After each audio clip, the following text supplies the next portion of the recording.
tiempo y busqué el de la, la actriz, la Salma Hayek, que ¿Ya? habla de la naturaleza. Igual es que todos son realidades que uno no las dimensiona.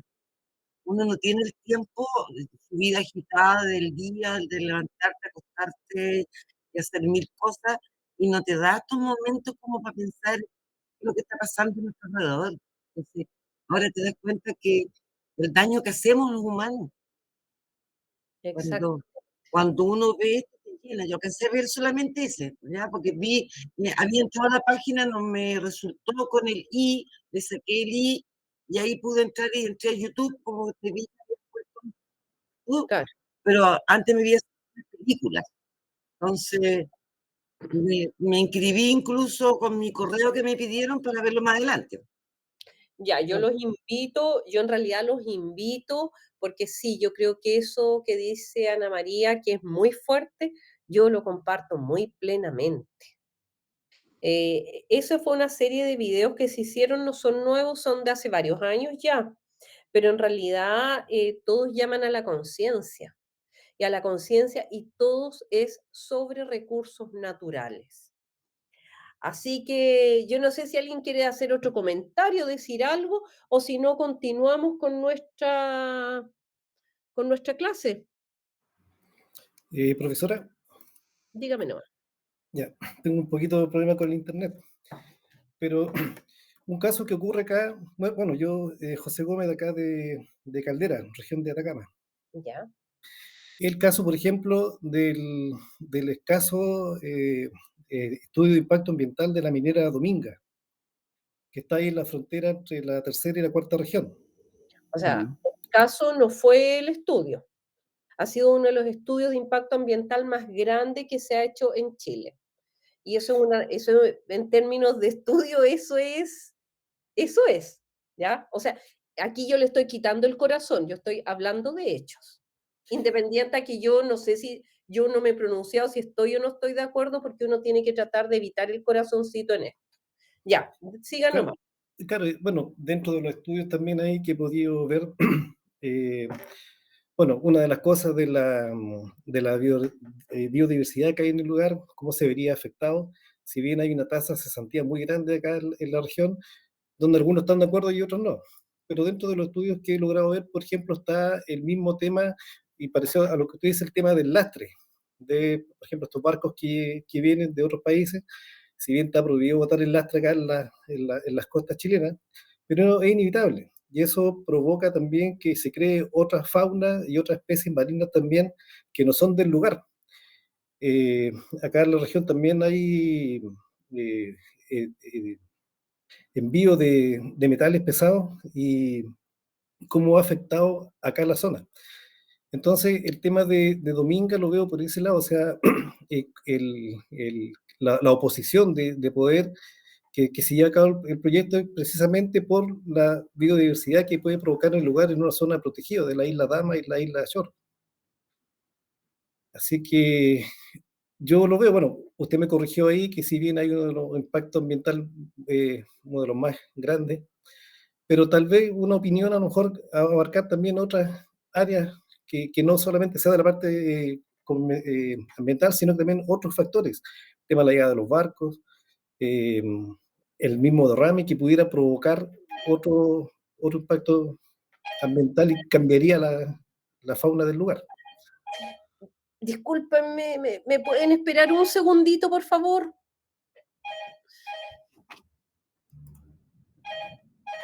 Aló, dígame. Thanos tenía razón. Ah, ya se me lo traigan nomás. Avenger. Avenger, claro, Thanos tenía razón ahí Gracias. al destruir la mitad Ah, del universo. sí. No, yo creo que la mitad es poco. Ya vos, Thanos, el, el Thanos de la calefacción, ¿cómo estamos? Claro, El trono. Thanos tenía razón, viejo. ¿Sí viste los videos en la naturaleza? No lo vine. Velo y ahí te vas a dar cuenta. Ya, no voy a hacer más asado en los bosques.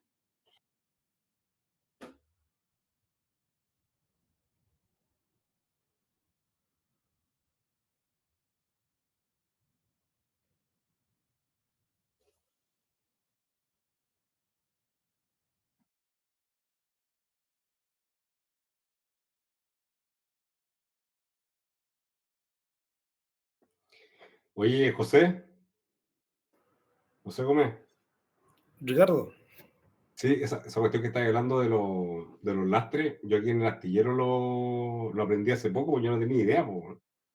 Y sí, efectivamente, pues, ¿Qué es lo que es el esto, lastre? Para los que no sabemos, chiquillos. el lastre es el contrapeso en agua que se le coloca a un barco. claro, lo que pasa es que con los barcos, bueno, atraviesan todo el océano, empiezan a recoger agua de otros mares. Entonces, cuando Claro, llegan a puerto, botan el lastre, pues, y ese viene con con microorganismos todo eso. de otras costas. Sí, pues.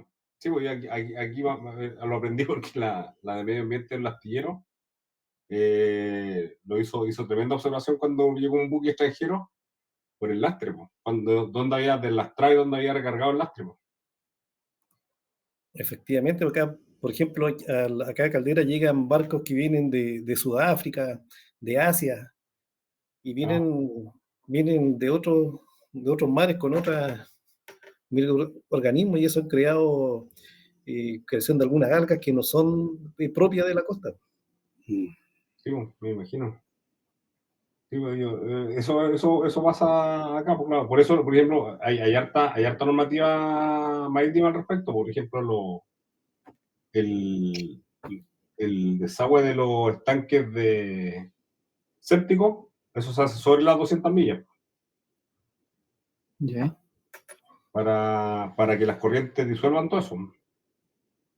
Tú Pero, no podéis llegar y botar el séptico aquí a la orilla de playa, po. pero Pasa una una consulta, instancia de pero, 15 a la playa. pero, pero, Ricardo, cuando tú, por ejemplo, pongamos llega el buque ahí a Huasco ¿Eh? y tiene que cargar peles de fierro. La mejor ciudad Huasco, un día. Sí, Sí, no. Huasco, sí. Pero la pregunta es, en el procedimiento tiene que bajar la tara, ¿cierto? O sea, tendría que botar agua para compensar Claro, la carga que le van a meter. claro, Entonces, cuando vienen vacíos, esa tara que tú dices, ¿ah? es lastre. Porque para que no se envueltan en el alta mar, le Ah, meten peso en agua. pero entonces cuando le meten carga, o sea, Y cuando cuando lo llenan le con meten pele, carga, van a tienen tener que que botar esa sacar agua. el agua entonces. Claro, tienen que botar esa agua para equilibrar los pesos. Pero es un ciclo vicioso porque al final están obligados a sacar el agua y eso no lo van a hacer, digamos, lo tienen que hacer en el momento para poder compensar la carga que le están cargando. Claro, es que la estiva, ¿Mm? la nivelación del barco se hace de dos formas, con la carga y ¿Ya? con los tanques de lastre. Entonces, ellos cargan, ¿cierto? ¿Mm? Y el barco se va escorando, se va inclinando hacia uno u otro lado, y con ¿Ya? el agua lo van nivelando. Ah, pero lo tienen que realizar para compensar la carga del producto que están ingresando, po. Claro, claro, para Mm, darle estabilidad al buque. Y más cuando están ya. descargados, van con los tanques llenos de agua, po. Mira, bueno, saber. Eso se llaman las aguas de Sentina. Ya. Sí, pero no. Sí, pero no, justamente, pero están asociados las aguas de Sentina con las aguas de lastre, pero el lastre es cierto que es un gran problema. Ustedes que viven los del norte, ¿ustedes han visto un piure que hay ahí por Antofagasta? Sí, Sí, sí, sí, Tocopilla, por ahí. Ya, bueno, Uribe, Chañaral. ya. Ese piure es en realidad una especie invasora.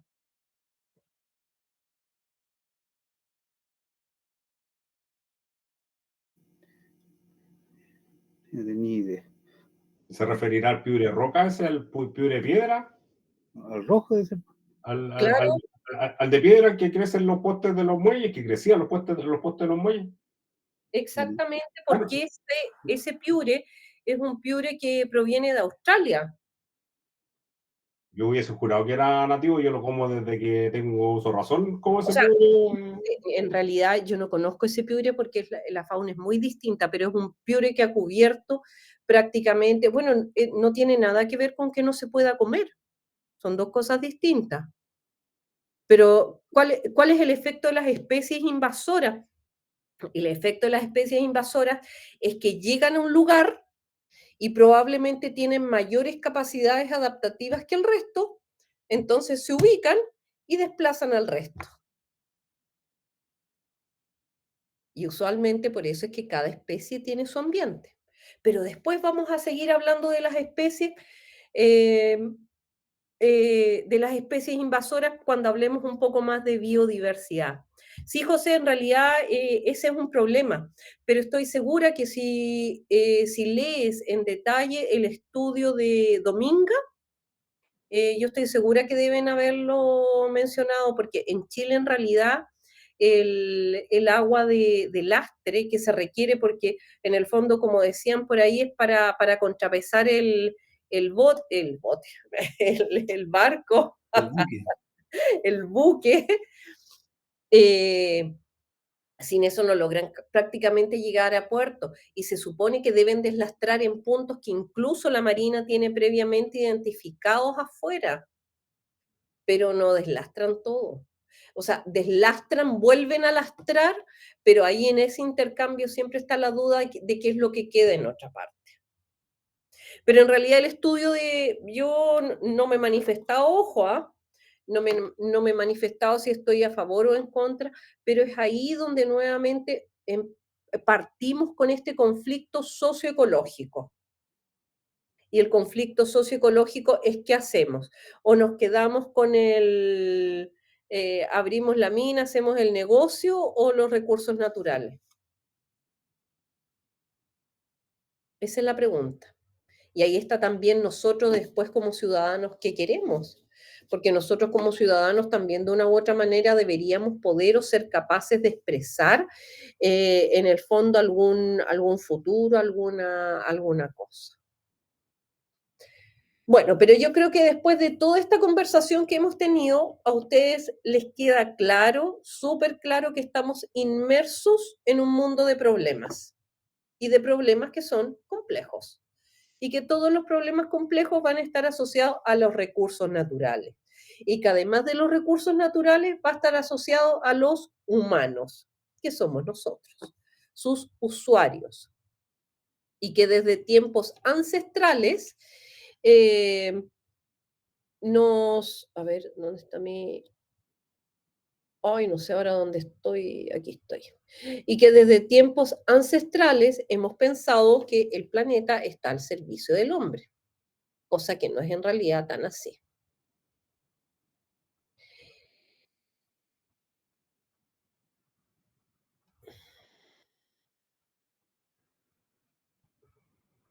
¿Alcanzan a ver mi pantalla?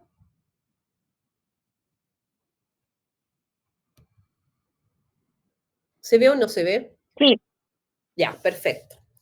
Bueno, hemos hablado de los problemas complejos. Después se van a quedar pensando en todo lo que hemos hablado y cuando salgan mañana y vean a su alrededor van a empezar de a poco a darse cuenta de que son en realidad, de que hay muchas cosas que nos rodean que son problemas complejos.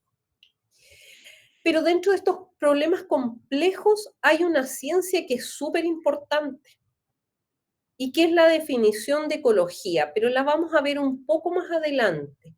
Pero vamos a ver que en realidad dentro de las ciencias de la naturaleza nosotros básicamente distinguimos a 4 ciencias: la química, la física, la biología y la geología. Y dentro de estas la biología es la que quizás nos hace más sentido. ¿Y por qué nos hace más sentido? Porque en el fondo la biología siempre desde sus orígenes ha tratado de responder la pregunta que a todos nos gustaría saber: ¿qué es la vida? ¿Qué es un ser vivo? ¿Y cuáles son las cualidades de un ser vivo? Entonces, esta ecología, al igual que todo el resto de las ciencias que recién mencionamos, funcionan a través del método científico que ya también mencionamos, donde hay una observación, un problema, una hipótesis, una experimentación y una teoría. Todo el método científico funciona así. Y dentro de las ciencias biológicas en general está la ecología y el medio ambiente.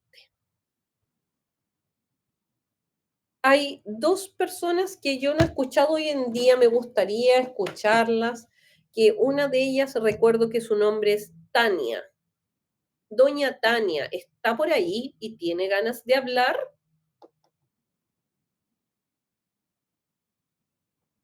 profe. Sí, aquí estoy. ¿Tiene ganas de hablar? Eh, no mucho, la verdad, Ah, ya, bueno, entonces sí, pero, ya. Pero pero igual, depende. ya. Ya, doña Tania, cuénteme, ¿qué diferencia ve usted o qué piensa de cuál es la diferencia entre lo que es ecología versus medio ambiente o ciencia ambiental? A ver, yo tuve un ramo en la universidad que era ecología y biodiversidad. Ya, Y bueno, diferencia como tal, no sé, o sea, yo sé que la ecología es como el estudio de cómo interactúan las especies y todo el tema. Y sé que medio ambiente es como todo, en realidad, todo lo que nos rodea, como creencias, ya sea naturaleza, creencias, bla, bla, bla, todo. Pero así como diferencia, claro, porque tiene que haber alguna diferencia cuando hablamos de la ciencia biológica.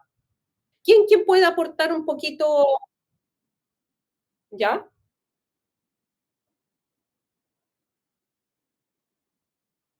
Sí, tiene que ver eso con eso. Exactamente, exactamente. El medio ambiente es el entorno, es el hábitat, es la parte física que existe. En cambio, la ecología es una ciencia. Y una ciencia, entonces, ¿qué implica? Cuando decimos es una ciencia, implica aplicar método científico. ¿Que estudia qué cosa? La distribución y la abundancia de los organismos y sus interacciones. Es decir, estudia, es una ciencia, método científico, la distribución, dónde están, la abundancia, cuántos hay, y la interacción, es decir, que son las relaciones que existen dentro de ellos. En cambio, el medio ambiente es lo que rodea a todos los organismos o es lo que sustenta a todas las especies que están. Y para eso nosotros vamos a definir niveles de organización. ¿Y qué van a ser los niveles de organización? Van a ser todos los grados de complejidad en que se organiza la materia viva. Un nivel, por ejemplo, está formado por la unión de las unidades del nivel inferior. ¿Qué significa eso? Que muchos átomos van a formar una molécula. Varias moléculas van a formar un compuesto. Ese es el nivel de organización de la materia, ese es el nivel de organización más básico que existe. No es más básico porque hay uno que es más básico dentro de la química, que es al nivel de electrón y protón. Y que existen, por otro lado, leyes que rigen que un determinado nivel no se cumplen en los inferiores y en los superiores. Es decir, que hay cosas que ocurren en un cierto nivel propiamente tal. Por ejemplo, algunos niveles de organización. En la bioquímica se estudia la estática y dinámica y el metabolismo. En la citología es la ciencia que estudia las células. Eh, ahí estamos hablando de la morfología y de la fisiología. La morfología, cómo está formada esa célula, la forma que tiene, y la fisiología, cómo se comporta, cómo intercambia agua, temperatura y otros tipos de iones. Y la histología y la anatomía son aquellos que en el fondo estudian y aportan para poder entender la citología. Y dentro de los organismos pluricelulares, nosotros básicamente podemos ver tres grupos que son importantes. No obstante, también hay más. ¿Ah? Estos son quizás los más conspicuos, los más corrientes. Que es la botánica a través de la fisiología vegetal y la zoología a través de la fisiología animal. Y adicionalmente que es la genética. Entonces, ¿cuáles van a ser los niveles de organización cuando uno habla de ecología?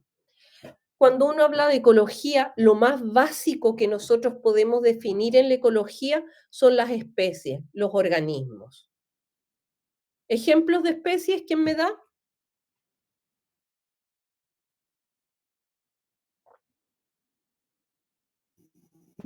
Insecto.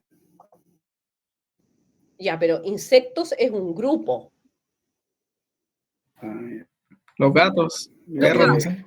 perro, ¿qué más? Ah, El ser El humano. ser humano, ¿qué más? mamífero. No, los mamíferos es un grupo.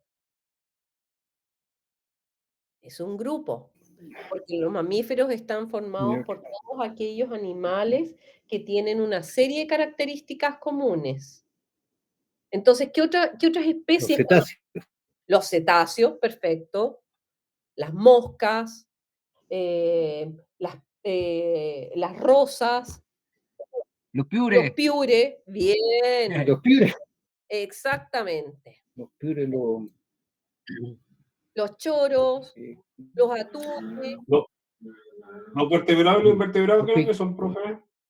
los vertebrados y los invertebrados es la división más grande que tiene la zoología. Y en el fondo está basada en una característica en particular, los que tienen columna vertebral y los que no la tienen. Y los que la tienen son los peces, anfibios, reptiles, aves y mamíferos. Todos los que no sean peces, anfibios, reptiles, aves y mamíferos son invertebrados. ¿Ya? Entonces, esa es la unidad básica de la ecología.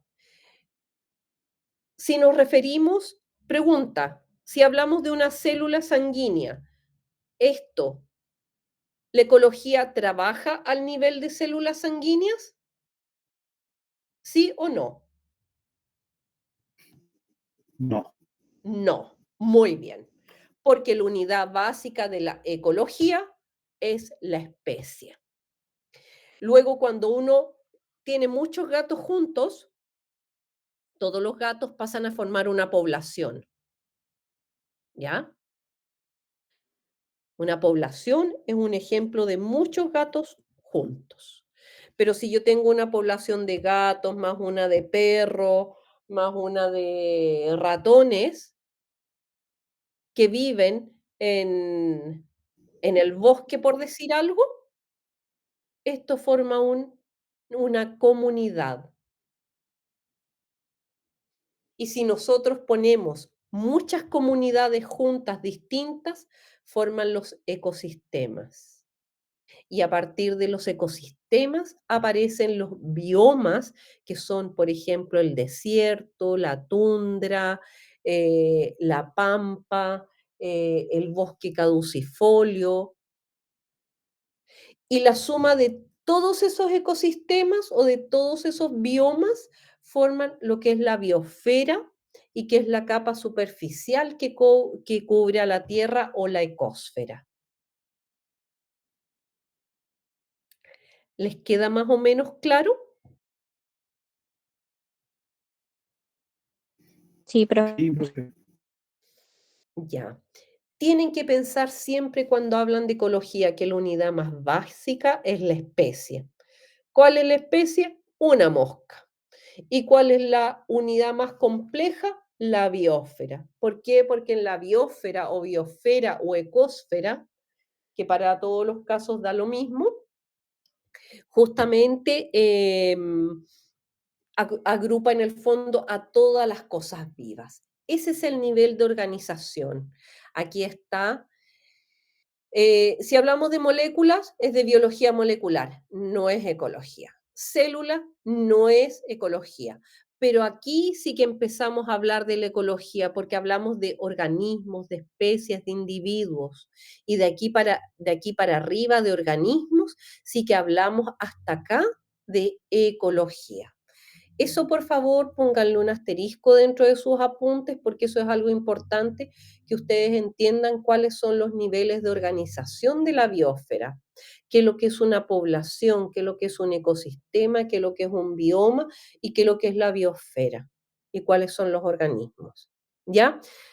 ¿Lo apuntaron? Hay 10 reglas en la ecología. De partida, la ecología es una ciencia. Muchos piensan que todos los que van a protestar a las marchas por el cambio global, qué sé yo, son ecologistas o ecólogos. No, falso. ¿Por qué es falso? Porque la ecología es una ciencia y para hacer ciencia hay que aplicar el método científico y para aplicar el método científico hay que estudiar en alguna parte cómo se aplica el método científico. Por lo tanto, una persona normal no es un ecologista, o sea, un ecólogo. La ecología, aquí esta segunda frase es súper importante y esta la dijo un ecólogo evolutivo hace mucho tiempo, por allá por el año 40, más o menos en la época de la Segunda Guerra Mundial, que es Theodor Dobzhansky, y que dice que la ecología solo se entiende a la luz de la evolución. ¿Qué significa eso? Que en realidad tiene que haber evolución, si no la ecología no existe. Después, otra regla de la ecología es que nada sucede por el bien de las especies. Porque todo el mundo piensa, es que es por la mejoría de las especies. No, eso fue uno de los mitos de Darwin. No es por el bien de las especies. Ocurre porque ocurrió. ¿Y por qué ocurrió? Porque ocurre lo que pasa en el número 4, en que los genes y el ambiente son ambos importantes. ¿Están de acuerdo con esa aseveración o no? ¿Que los genes y el ambiente son importantes? Sí, profe. Sí, Sí, profe. Sí, ¿Y por qué director. están de acuerdo? por uno de los ejemplos de Darwin, de los canarios que estaban en 4 islas distintas y se tuvieron que ambientar en, cada uno tuvieron cambio en su, no sé, en su forma, en la forma del pico, porque uno tenía que romper, no sé, pues corteza de los árboles, el otro se tenía que alimentar de otras cosas, entonces el ambiente afectó sobre ellos. Así es, así es. Ese es un ejemplo directo sobre las especies. Bien, súper buen ejemplo. Hay otro ejemplo que data de 1900, cuando en Inglaterra se usaba mayoritariamente, 1800, entre 1800 y tanto y 1900 más o menos fue, cuando se usaba básicamente puro carbón. Era tanto el carbón que usaban que era el hollín y la polución que existía dentro de la ciudad era tan alta que habían muchos árboles de álamos. Los álamos tienen la corteza de color blanca y sobre esa corteza de color blanca había una mariposa que se llama Bestón betularia, que es depredada por ciertos pájaros. Pero como era blanca, con la corteza blanca, en el fondo ese era su mecanismo de mimetizaje. Pero con esta cosa de que había tanta polución, los troncos blancos de los álamos empezaron a ponerse oscuros. Entonces, los pájaros podían predar mucho más sobre ellos. Ese es otro ejemplo de los genes y el ambiente. ¿Qué es lo que pasó? La población de mariposas blancas se redujo al máximo y una población de mariposas oscuras del mismo género, pero de otra especie, pasó a tener una supremacía en el ambiente. Interesante, ¿no? Entender la complejidad exige modelos. Ya hablamos también de eso. ¿Por qué exige modelos? Porque en la complejidad no solamente uno ve la ciencia, sino que tiene que sumarle también al hombre. Y para esto se exigen modelos. Esto, contar historias es peligroso, porque cuando no se sabe en realidad el fondo de la historia, esta historia puede pasar a ser en el fondo una fake news, como se conoce ahora. Las explicaciones tienen jerarquías, es decir, hay explicaciones profundas y explicaciones más complejas, o más simples, perdón. ¿Y de qué va a depender? Del tipo de problema y de qué tanta experiencia tenga el que lo trata de resolver. La octava, hay múltiples limitaciones sobre los organismos. ¿Por qué hay múltiples limitaciones? Porque no hay ningún organismo que sea capaz de adaptarse a todo, excepto uno. ¿Quién es ese uno? El ser humano. Así es, el ser humano, ni más ni menos. En la ecología la suerte también es importante. ¿Y por qué es importante? Porque muchas veces la suerte hace que uno observe un fenómeno que requiera una respuesta tentativa o una hipótesis. Y los límites de la ecología están obviamente en la cabeza del ecólogo. ¿Por qué? Porque son problemas complejos y la definición de los problemas complejos no es simple. Entonces, esto de la historia de la ecología inicialmente tuvo enfoques que estuvo asociado a los problemas físico-químicos, después a los poblacionales, después a los botánicos y después estuvo el enfoque actual. Y el enfoque actual, como lo ven ustedes, también es multidisciplinario. Trata la climatología, la ecología, los ciclos biogeoquímicos, o bien la ecología de poblaciones, la de genética y la sistémica, o la fitosociología, la biogeografía y la ecología del paisaje. Es decir, que la ecología también es una ciencia que se trata no desde una sola dimensión, sino que desde muchas dimensiones. No, esto es solamente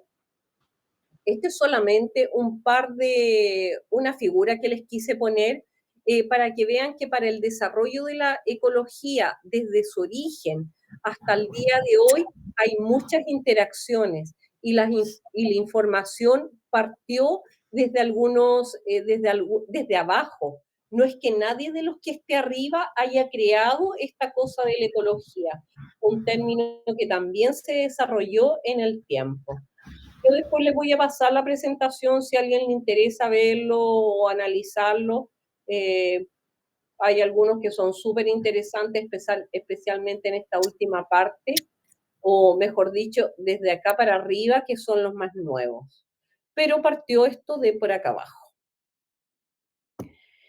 Y bueno, ya hablamos de la complejidad, ya hablamos de la ecología, entonces ahora vamos a hablar qué son los recursos naturales.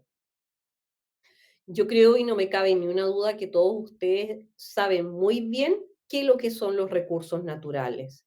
Y son todos aquellos bienes materiales, ojo, o servicios proporcionados por la naturaleza.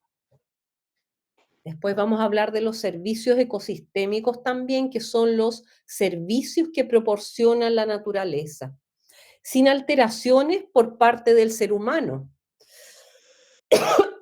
Perdón, y que son valiosos para las sociedades humanas por contribuir a su bienestar y a su desarrollo de manera directa, materias primas, minerales, alimentos, o indirecta, que son los servicios ecológicos. Este es el concepto que se utiliza en la actualidad para definir a los recursos naturales. Entonces, son los bienes materiales o los servicios que proporciona la naturaleza, sin alteraciones por parte... Creo que vamos a ver lo que son los servicios. ¿Perdón? Vamos a ver lo que son los servicios después, porque primera vez que veo son una definición. Sí, pues vamos a ver los 4 servicios ecosistémicos que hay, pero los vamos a ver un poco más adelante. Primero vamos a hablar de estos bienes materiales y después vamos a hablar de los servicios. Bueno, ¿qué son? En realidad, esto de los recursos naturales, un recurso. Eso tiene que ver harto con esto. En la economía, particularmente, los recursos son súper importantes porque es la generación de nuevos productos, por ejemplo, para el hogar. Miren, por ejemplo, para producir 1 tonelada de papel se requieren 17 árboles. Para producir una tonelada de vidrio se requieren 1,2 toneladas de arena, de soda y de piedra caliza. Para producir 1 tonelada de botellas plásticas se requiere aproximadamente 17 barriles de petróleo. O sea, por eso son importantes, porque el papel, las botellas de vidrio, las botellas plásticas pasan a tener un valor material que tiene que ver con las transacciones que alimentan las economías de todos los países del mundo. Entonces, por eso que los recursos naturales están altamente presionados. Y están altamente presionados porque al día de hoy somos 8.000 millones de personas los que existimos. ¿Cómo se clasifican? Bueno, se clasifican en realidad de acuerdo a la disponibilidad de tiempo, de la tasa de generación y el ritmo de uso o consumo. Los recursos naturales en general, se van a dividir en dos grandes grupos, en los renovables y los no renovables. Los renovables son aquellos cuya capacidad de producción es igual o superior a la velocidad de consumo, por lo cual puede ser aprovechado indefinidamente y no se agotan en su utilización. Y los no renovables, aquellas, lo contrario de lo anterior, en que su velocidad de consumo es muy limitada. Y estos recursos existen frecuentemente en cantidades fijas, ya que la naturaleza no puede crearlos en periodos geológicos cortos. Ya saben qué les voy a preguntar. ¿Cuál va a ser la pregunta?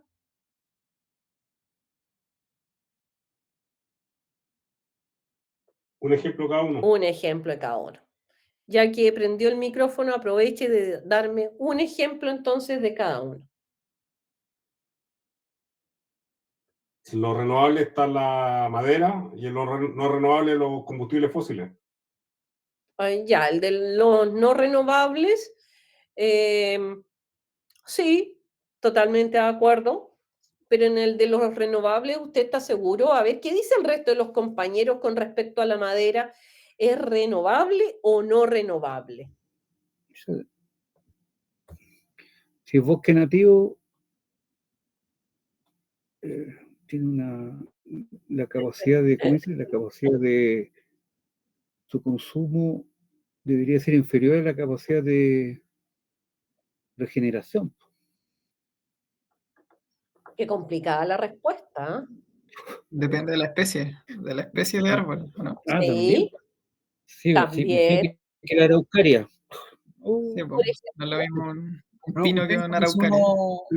si uno talaba un árbol en un bosque y lo dejaba solo, había semillas y podía volver a salir otro árbol. Claro.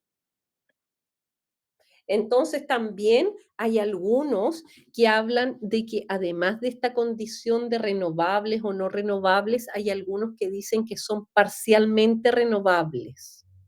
En todo caso, sí, la madera es renovable. Pero también hay casos excepcionales, como el que mencionan ustedes, buen ejemplo. Eso significa que están pensando, que están integrando. Hay algunos que en realidad no se regeneran nomás, o no es que no se regenere, sino que la velocidad es tan lenta que pasan a ser casi no renovables como el petróleo, porque no es que los hidrocarburos, el petróleo, el carbón, no se regeneren, sino que pasen que son periodos geológicos cortos. Entonces, por eso el sistema no alcanza a suplirlos. Ya, tengo otra pregunta. ¿Existe algún recurso natural que sea ilimitado?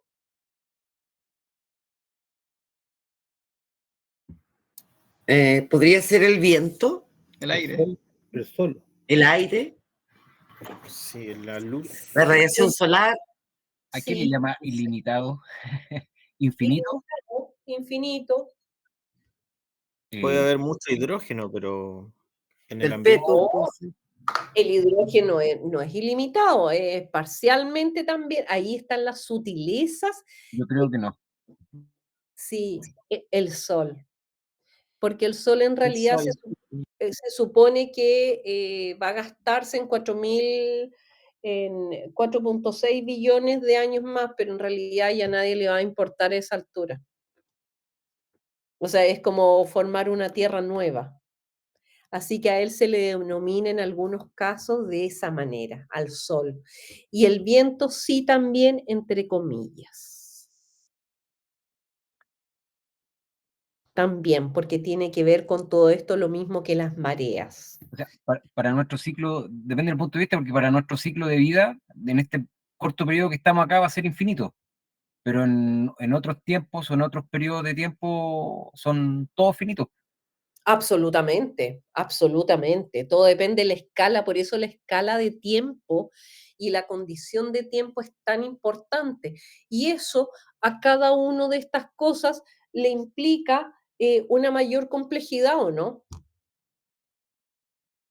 Porque todo depende, nuevamente, recuerden la imagen del elefantito ese, po.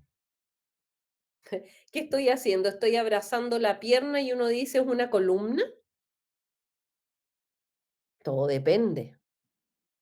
Por eso hay que tener mucho criterio en cuándo se aplican estos conceptos, cuál es el contexto que uno le da.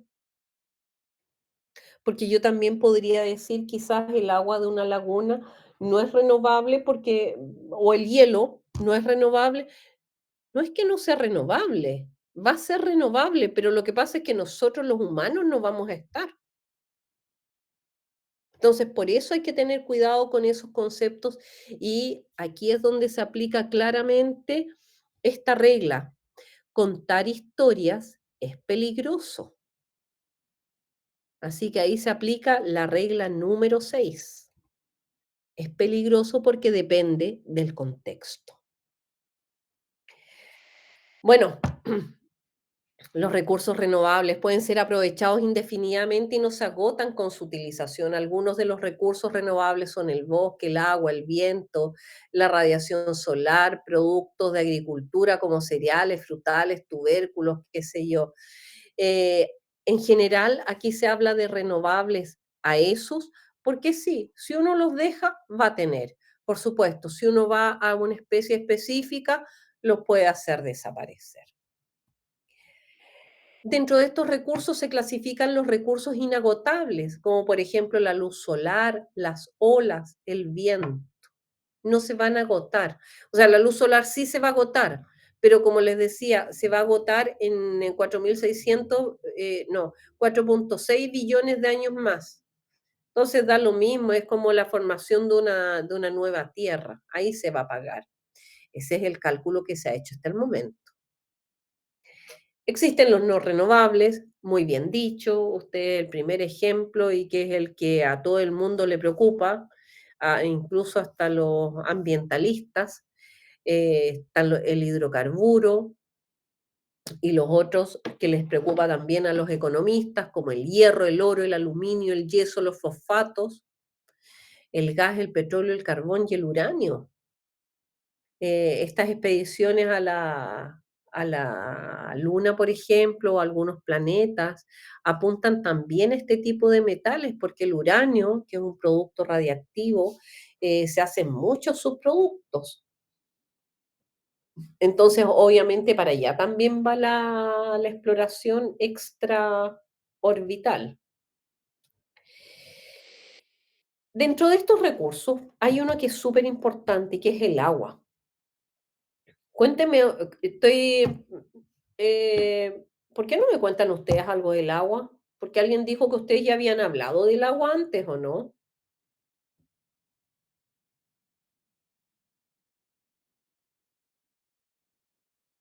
¿Hablaron del agua o no hablaron del agua?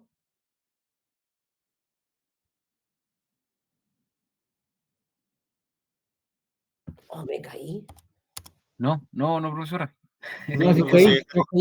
Estaba pensando. El agua. ya, Hemos ya. hablado del agua cuando hablamos del Hay hidrógeno, la zinc. separación del oxígeno y todo. Ahí sí, hablamos algo. Tata, me asusté, yo dije: "Me caí". Aquí está. ¿En otras clases no les han hablado del agua?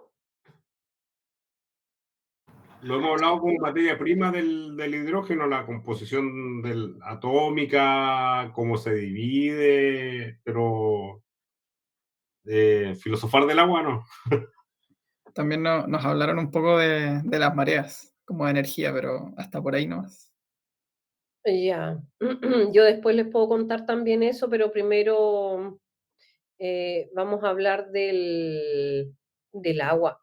¿Sabe usted o alguno de ustedes cuándo se origina el agua en el planeta?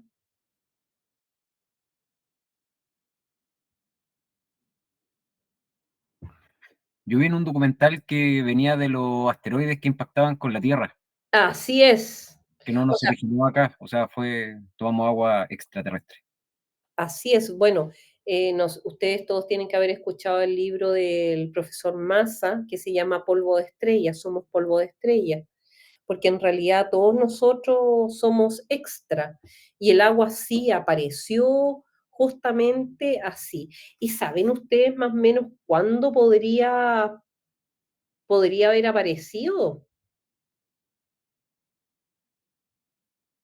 Porque ya dijimos que la Tierra, no se olviden, tenía como 4.600 millones. Pasó mucho tiempo, pero fue como antes de la Tierra, como por el Big Bang, una cosa así, ¿o no? No sé. ¿Fue antes de qué? Antes de que se forme la Tierra. Fue como con la creación del Big Bang y todo ese tema, ¿o no? No, primero fue el Big Bang. El Sí, Big no, sí, po, pero me refiero a que en esa explosión se formaron distintas cosas en distintas partes del espacio y entre medio de eso se formó la Tierra, pero también se formó el agua en otra parte, ¿o no? O sea, lo que pasa es que la historia del Big Bang es re simpática porque se dice, y también cuesta mucho entenderlo de repente, para mí tampoco es fácil, ojo, que a través de un punto de energía máxima y temperatura máxima hubo una expansión del universo. En esta expansión del universo, lo que se generaron fueron las primeras partículas elementales. Y dentro de las partículas elementales estaban los protones, neutrones y electrones. Cuando hubo originalmente, cuando se juntaron el primer protón con el electrón y el neutrón, formaron el primer átomo. Y el átomo más simple que se formó en la naturaleza es el átomo de hidrógeno, que tiene un protón, un neutrón y un electrón. Y luego, para seguir formándose el resto de los elementos, esto ocurrió por choques de muy alto impacto entre dos moléculas, por ejemplo, de hidrógeno. Cuando dos moléculas de hidrógeno chocan, los núcleos se fusionan, esto es casi como una explosión atómica, y cuando estos núcleos se fusionan, este núcleo que antes tenía un protón y un neutrón, ahora pasa a tener dos protones, dos neutrones y girando alrededor de él dos electrones. Y este pasa a formar el hidrógeno, el helio, que es el segundo material. Luego, con un tercer choque, se forma el hidrógeno, Litio. el litio, y así sucesivamente. Entonces, una vez que hubo una cantidad suficiente de estas moléculas que eran distintas, en algún momento se forma el agua.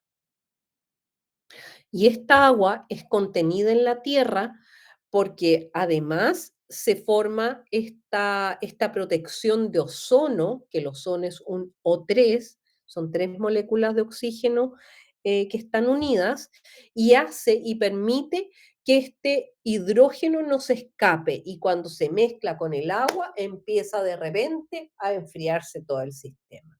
Y ahí aparece teóricamente el agua en la Tierra. Entonces, esta agua tiene características que han sido súper especiales, porque tienen una forma, una molécula que es muy especial, es una molécula que prácticamente se une con la mayoría de los otros átomos, y esto genera el agua propiamente tal.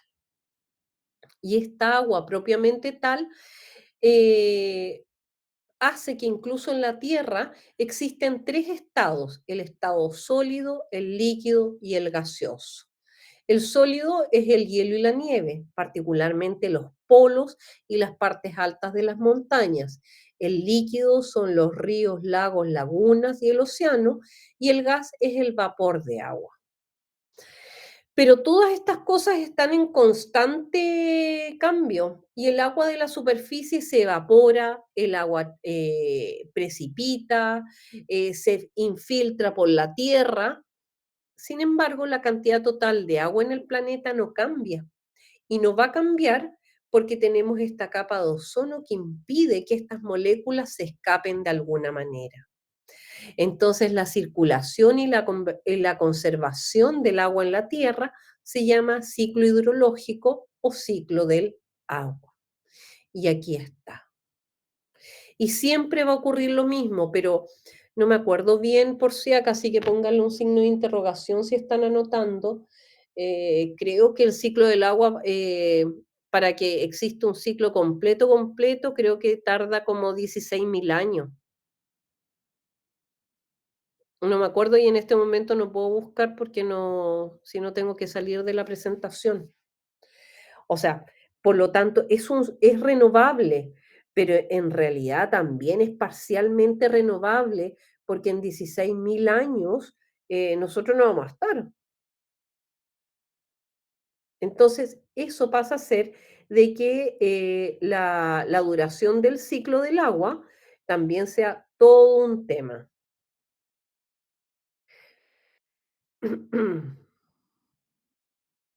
Esta es la ruta del agua. Yo siempre parto de por acá, en el fondo de la precipitación, de la caída del agua, hacia las partes altas de las montañas hacia los ríos, lagos, lagunas, hacia el mar, qué sé yo, más lo que se infiltra. Entonces, la ruta del agua parte en las cuencas hidrográficas, en los ríos y quebradas, que es la zona de captación. En los embalses, que pueden ser naturales o artificiales, ocurre el almacenamiento. En los túneles y tuberías está la conducción, que es como movemos el agua. En las plantas de tratamiento,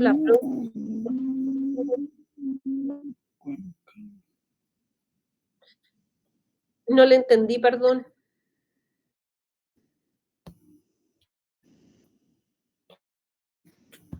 Alejandro, tenés tu micrófono abierto. Ah, Se abrió el micrófono nomás, profe. ah, Profe, ya. una consulta. Sí, Usted recién dijo que la cantidad de agua en la Tierra no variaba.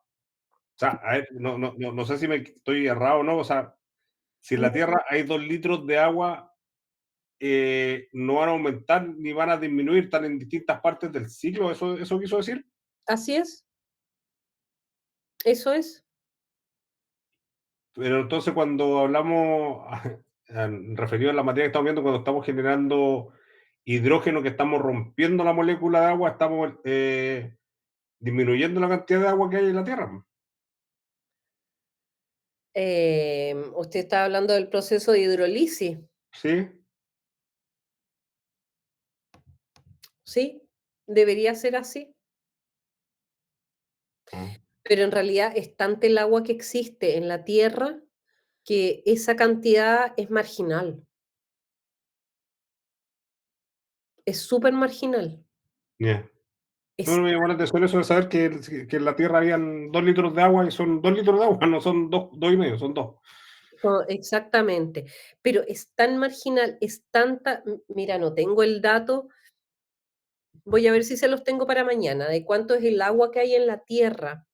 Pero es tan grande que en realidad lo que nosotros tomamos o lo que la humanidad toma para ese proceso de hidrólisis es tan pequeño que es un problema muy marginal. Menos que una rayita en el agua, como digo yo. Profe, se dice que el 70% de la superficie terrestre está cubierta de agua líquida. Sí, eso es en la superficie, pero En la Pero superficie, sí. además de eso, tienes que sumarle cuánto es el agua que hay desde la parte de arriba hasta abajo. Por eso te digo, si la cantidad de agua es impresionante. Si este planeta no debería llamarse Tierra, debería llamarse agua. Si todo es océano prácticamente. El océano Pacífico es gigante, es el océano más grande que hay. No, si, imagínense que el océano Pacífico tiene una profundidad en algunas partes, en la fosa de las Marianas, que alcanzan a los 16 kilómetros. ¿Se logran imaginar parados y mirar hacia abajo 16 kilómetros? O sea, son Profe, aquí encontré un dato ¿Ya? que dice que hay 1.386 millones de kilómetros cúbicos. Yo no me imagino esos números, ¿ah? Por eso nunca me preocupo de buscarlos porque no soy capaz de imaginármelos. Son tan grandes que es como la edad de la Tierra, los 4.600 millones de años. Yo no lo logro hacer. Pero eso de la hidrólisis es muy marginal dentro de todo eso. ¿Cuánto dijiste que eran?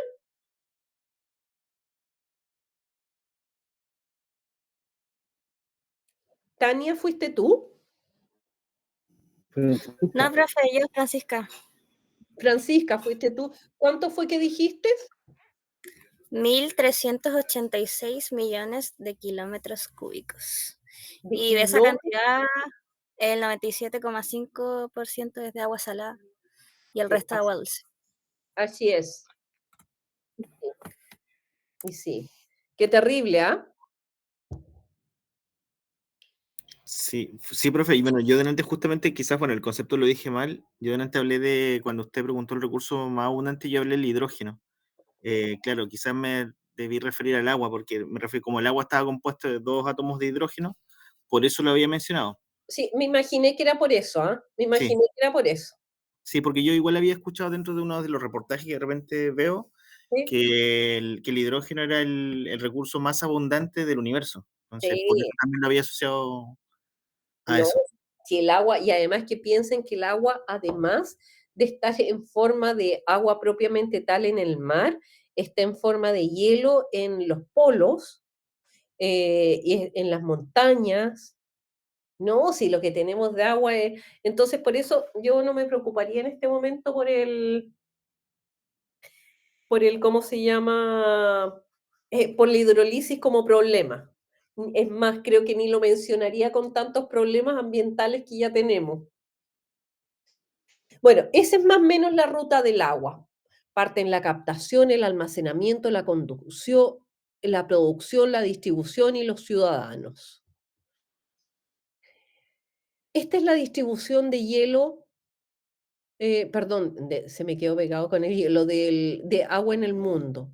El total, un 97% se dice que es agua de mar. El 3% es agua dulce, y de ese 3% de agua dulce, un 77% es de nieve y hielo, los polos, y dentro de las napas freáticas, que se me había olvidado, un 21%. Las napas freáticas son en teoría nuestro reservorio de agua. Entonces, ¿cuánto disponemos nosotros los humanos? Disponemos de un 0,6%. Nada, la nada misma, la nada misma. Entonces, aquí viene una tarea que me tienen que enviar todos ustedes. Yo quiero que me hagan, yo les puedo enviar más rato, sí. Las tareas se las voy a pedir todas para la próxima semana probablemente, para que hablemos un poco más todavía de estas cosas. Con respecto al agua, quiero saber cuál es la distribución nacional, cuál es la demanda de aguas en Chile y cuál es la problemática de agua en Chile.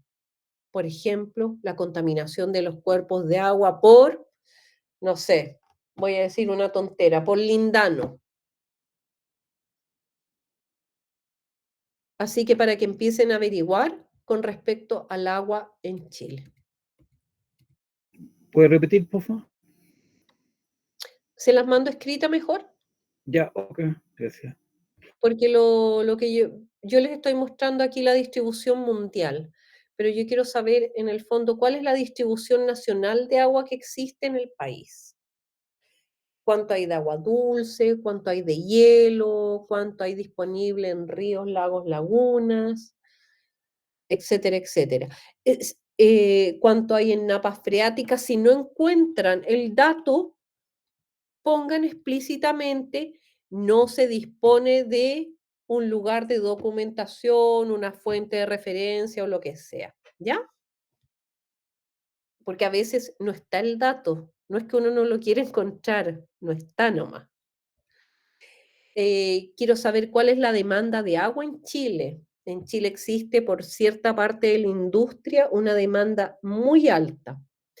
Entonces me gustaría que ustedes pongan cuál es la demanda de eso, para qué se usa y ese tipo de cosas. ¿Cuál es la problemática del agua en Chile? Yo ahí les puse un ejemplo, ¿ah? La contaminación de los cuerpos de agua y les decía como por ejemplo por lindano, porque en Chile existe una industria de lindano que exporta hacia no sé dónde. Quizás la problemática del agua en Chile está dada por la legislación, quizás está dada por la mala administración, por el otorgamiento, no sé, por el mal otorgamiento de